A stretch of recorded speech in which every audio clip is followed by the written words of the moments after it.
Good morning. My name is Retro Pat, and welcome to Dungeon Defenders. I hope you're doing well today. I hope you are feeling well, and I hope you're able to play some video games today.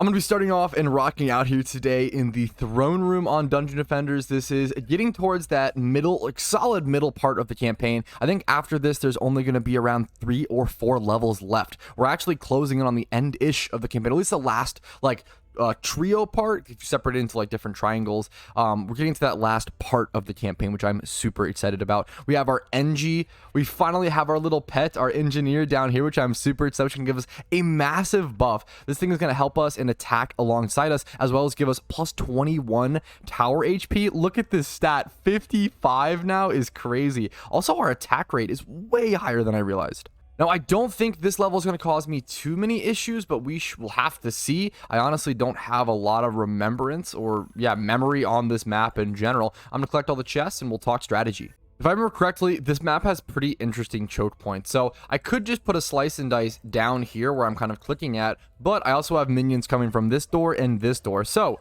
they all sort of collide over right around here, and this is actually like the main checkpoint. There's this giant checkpoint where these 3 staircases and everything will come together, as well as obviously this side, and that's pretty much it. And then you have this sort of upper ground area to protect, which might fall under the same ground. So if we just get a massive amount, essentially a shit ton of slice and dices and harpoons and just protection around these 2 choke points, that might be pretty much it. But we'll see if I'm wrong and any cracks leak through. But since I'm relying on slice and dices so much here, I'm going to go ahead and just make 2 of them. I could try to like squeeze 1 in the middle there, but I think it's going to end up being better. I'm going to do the same on this side. If I just commit a slice and dice to each side, so 1 on that side, 1 on this side, and then 1 on this side, and then the middle in between them should be enough to take out the middle row. I've got enough mana for 1 more slice and dice. I'll go ahead and just put here like so. That should give us plenty of damage here in the middle. I'm going to go ahead and just start this round. I'll have to cover this area or this little, staircase by myself, but that should be pretty easy.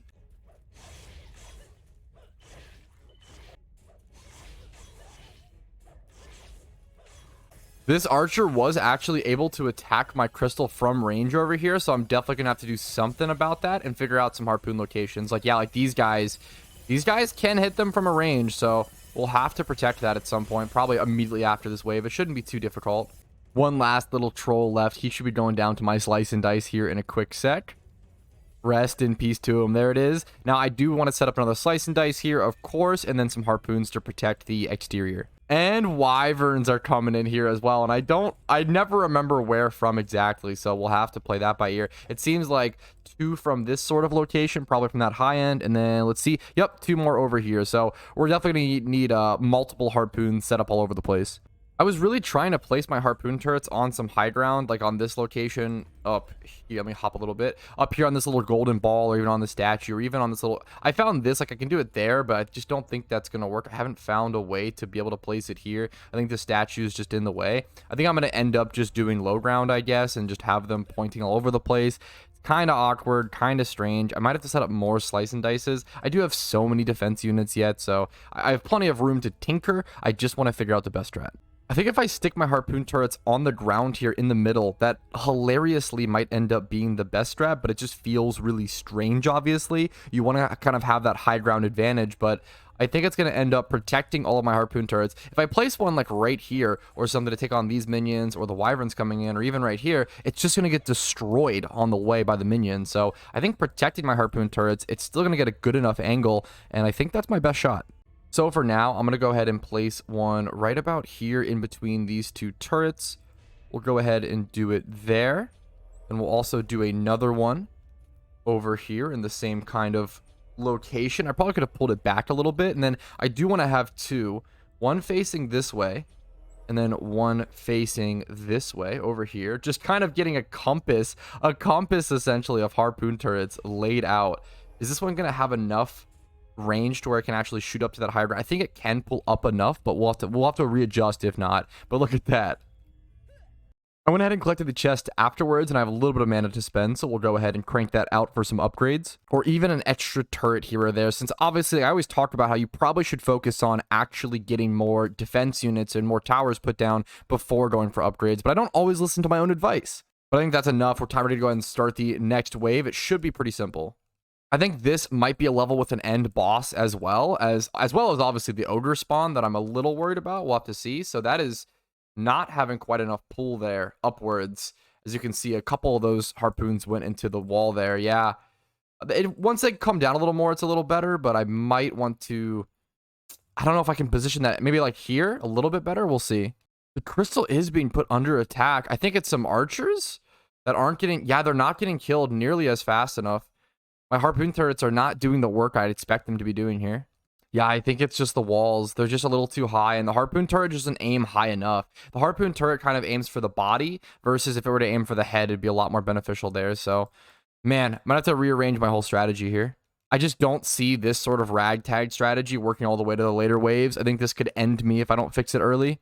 And I died to a bomber goblin and a normal goblin. Combo wombo. As the wave is winding down, I'm going to go ahead and just hurry up and sell that harpoon turret and maybe just pull it back enough to where it can still work. I'm going to try to salvage the idea. I don't know if that'll actually have that even in range, though. I don't think it will. There's the wave complete, but I might need to switch up and do less harpoons and more slice and dices. We have a level up here. I do want to start going for a little more area of effect. I think having more range is going to be really beneficial to me, especially like right now. I think range is something I desperately need. I'll go up 2 in attack rate and then up. We'll do 1 in damage. I need to start dumping in damage here at some point soon. I'm really at a crossroads here where I feel like if I continue with this strategy, I might just lose in the later waves, but I don't actually know how to fix this strategy from the position it's currently in, and it's a little scary to reset from scratch and sell all my towers this late into the waves. I'm really stumped, and I'm just sort of sitting here thinking. I feel like the best way might just be to set up like harpoon turrets up here. It just feels really like not protected and like not a super good idea, but I think just doing something like setting up a harpoon turret right around here, I guess, right around there, and then pointing it this way. That way it'll catch the wyverns coming through and then also hit this wave, and then maybe just putting a slice and dice in front of it. It feels really silly to do all this, though. It just feels so silly. Needing this for like each side, I feel like that's going to be so many towers. Maybe I just put like a bouncer blockade or something instead of the slice and dicers there, but it's just awkward. I have to go ahead and start selling off a lot of these other harpoon towers as well. They just aren't really doing what I need them to do. So we're going to sell that one. We're probably going to sell this one, but we'll see. Let's just go ahead and sell this one, I think, for now. Or we can start building. Let's start building other ones for now. We'll come back if we need the defense units. So kind of the same situation over here, but I think I'm going to go ahead and just put a slice and dice here since there's this big outside area over here, and the archers do have to come around over to this side to actually do this. So protecting this side is actually a lot easier than protecting this side, I think, from the way it looks like. It's like they kind of have to. The archers have to come over here and come to here to be able to shoot, be in range to actually shoot the crystal. I don't think the archers can take aim from right here, but if they do, we'll have to change things up even more. But similar to that side, this side is going to need a harpoon and a slice and dice as well. Okay, I think this is going to be good in how the map looks. I want this to be like this. I'm pretty happy with this. I do have some leftover mana and some leftover defense units if I see I need to build anything else, but I just don't know what to build in the perfect way to do this. So I don't want to waste mana or just waste resources for doing that, although I do kind of have an excess of it. We'll see. I'm going to go ahead and heal this. Why the heck not?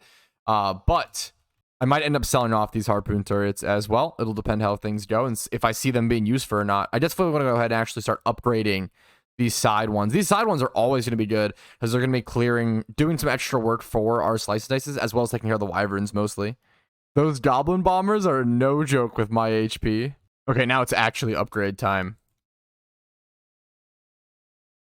This might be a mistake, but I really want to set up 2 harpoon turrets right about here to try to offer a little bit extra protection, but it's just tough with the angle.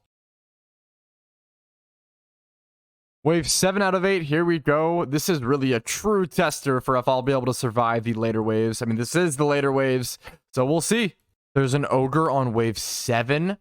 Okay, there's also a wyvern on the crystal. That's not good. Maybe I do need an extra harpoon turret facing it. I think we should be okay there. Where's the ogre coming from? Over in this direction. That definitely means... Wait a minute. There's 2 ogres. There's 2 ogres on the map. There's 2 ogres on the map, and I let a ninja assassinate me. Oh, no. This one's coming faster. I did not... This is medium difficulty. I had no idea that there'd be 2 ogres. Thankfully, slice and dices do absolute work on ogres. That one got taken care of pretty easily. A lot easier than I expected, to be totally honest. A lot easier. I'm going to go double check this second Ogre over here. He's going to run himself into the Slice and Dice and get handled pretty well. We'll go ahead and upgrade this Slice and Dice, which will help a little bit. The Ogre, okay, whew. A lot easier than I expected. With a Shaman trying to heal him in the back as well. We'll go ahead and take care of him manually. That was, okay.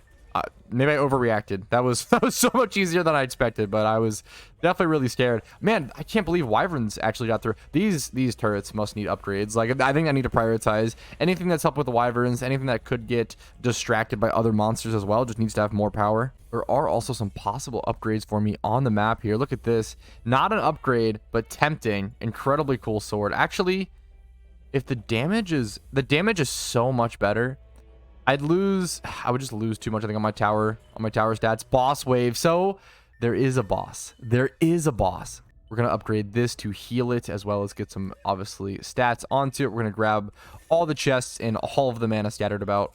Another possible upgrade over here we'll check out. Pair of boots, level 27. Definitely an upgrade once I can equip it. Those stats are really, really good for me being, like, heavily turret oriented. So I'll pick those up for now. We've got both of these turrets at the moment, the Wyvern focused ones at level 2. I can make one of them level 3, so we'll go ahead and do this one, I guess. That might be a mistake, but this is about the best I can do. I think everything is healed up as well. We just go ahead and start the final wave and hope for the best. I think there's an Ogre coming from this direction, and I didn't see where the boss is coming from. We'll play it by ear. I'm going to put in some manual legwork while I have the time to spare. An Ogre has already arrived so early on in the other direction, so we'll go ahead and head that way. Better get some poke on him. And I was assassinated yet again. And there's the second Ogre spawn. Okay, let's go ahead and pick up some mana and start heals while we can, because I think I'm just a tower build. I've got to focus on that, play it smart, and focus on towers while I can. He's going to shoot a long-range attack at this. I'm going to go ahead and head behind it, cower behind it like a loser, and just try to upgrade this while I can. Get a nice fat upgrade and heal on it. We're going to shred this Ogre with the power of my towers. Head in the other direction to address the other Ogre. My towers are taking some damage here and there, but nothing's too crazy. We're going to head over to this area and then upgrade this turret that the one is taking down the Ogre. Get a little reward for taking down such a monster. Nice jobs, Mr. Slice and Dice. This guy's going to one-shot me. I saw it coming. Still have about half the wave left. 304 out of 620. We'll have a while to go. I'm going to go ahead and get out of... I think there's another Goblin Bomber about to blow up into me. Oh, I need to heal this badly. We'll upgrade it as well. There's a Shaman over here. Some more upgrades going on some towers while I can to heal them and get the stats on them. We'll go ahead and do this other Slice and Dice as well. Everything's looking pretty smooth. I have some Shamans I'd like to go take care of manually if possible. Like there's one over here. I'm currently at around 500 out of 620. So there's 120 or so enemies. Look at this guy just like sneakily putting damage on my towers by summoning infinite skeletons. This Slice and Dice took a ton of damage, but a quick level 2 level up will heal it a lot. About 3 enemies left. We're looking like we're in the clear, but there will be a boss, I think, after this still. Go ahead and head over to this guy who isn't fire resistant. I do have a fire-based damaging sword, so if I can, just dodge those, let the towers take care of those, it's better. All players in core is healed, but the boss is approaching. Let's heal everything up. Let's come over to this. I want to see this possible upgrade and see if I should pick it up before the boss comes. Has a lot of hero stats, but the tower stats are better on my current weapon. So we'll keep that and we'll watch the countdown. I upgraded something and collected more mana while I could. It is a samurai looking sword, which is really, really cool. If I remember correctly, this boss is like some sort of giant... I don't remember it being a mech. I'm going to be honest. I do not remember it being a goblin mech, which hopefully means it's so unmemorable that it's actually wicked easy. Or it just wasn't in the 360 port of the game, but I feel like I do remember this. So if I remember a boss battle here, I don't remember that it was a mech. It's probably weak. Hope I don't eat those words, but I'm hoping this is actually a pretty easy fight. Based on how slow he is, I feel pretty comfortable this fight's going to be pretty easy. I did die to a ninja, but I took out a Goblin Bomber and a Shaman on the way. That's a W in my book. Let's head over. Let's see if is he finally making his way over here? Should I start poking at him a little more from behind? There's so many Goblin Bombers. They literally just one-shot me. I think this one has a fire resistance. I think he just one-shots me if he hits me, so I just kind of have to run. I'm just waiting for the mech to actually come in range. He's at 22,000 HP. Once he's dead, the wave will automatically end, so if we can just get the kill on him, we should be good, but I'm taking so much damage from random things here and there. There goes another death, but I should be fine. He is slightly staying out of range of my slice and dices until just now. Now they're ripping him to shreds like they're supposed to do. He's doing quite a bit of damage to my slice and dices, though. It got a little scary there. As you can see, we got a tipped carver, torn gargoyle mask, and epic bracers. There we go. All level 2 areas complete. That's what I was talking about when I thought about like the 3 different triangles. I think there's going to be level 1 areas, level 2 areas, and level 3 areas, plus an upgrade on top of it. A nice little level up to level 27. We're going to pump into... Ooh, what are we going to do? I want to do some into AoE. We'll do 1 into AoE for the time being, and maybe more into damage. Maybe more into damage, maybe more into HP. Honestly, HP is tempting. We'll just go damage for now, at least up to 31, sure. And these giant blue mana crystals are so satisfying to collect, even though I don't have to. If I leave the wave or leave the map, it would still collect all the mana on the ground, but it's a cool thing. And on to the next level. Let's go ahead and proceed. We can see loot not useful, 167. Total of 171 items were dropped. 167 were deemed not useful. That's hilarious. Okay, cutscene time. Army's mechanical contraption. But this joyful respite is rudely interrupted by a thunderous roar from outside.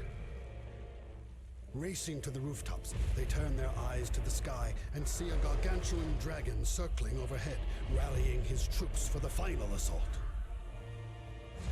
The 4 defenders ready themselves for the ultimate battle ahead. That's the dragon from the last fight. Is it already time for the final map? Oh, okay. No. We still have Royal Gardens. I remember this one. This is a really cool map, actually. I think I really enjoy this one. I'd love to learn some sort of survival strat from this map. It has so many nooks and crannies. The maps just get more and more complicated as you go on, of course. It makes, total sense. But these beautiful lush gardens will be left for another day. I didn't sleep too well last night, so honestly, I'm a little tired today, so it's going to be a shorter episode. Hopefully, you guys still enjoyed my Dungeon Defenders progress in the year 2023. It's a whole new game to explore, and it feels like so much to discover. Like the video if you did enjoy it, dislike if not, and subscribe for more content like this one. We're going to continue. I don't see myself slowing down or stopping the series anytime soon.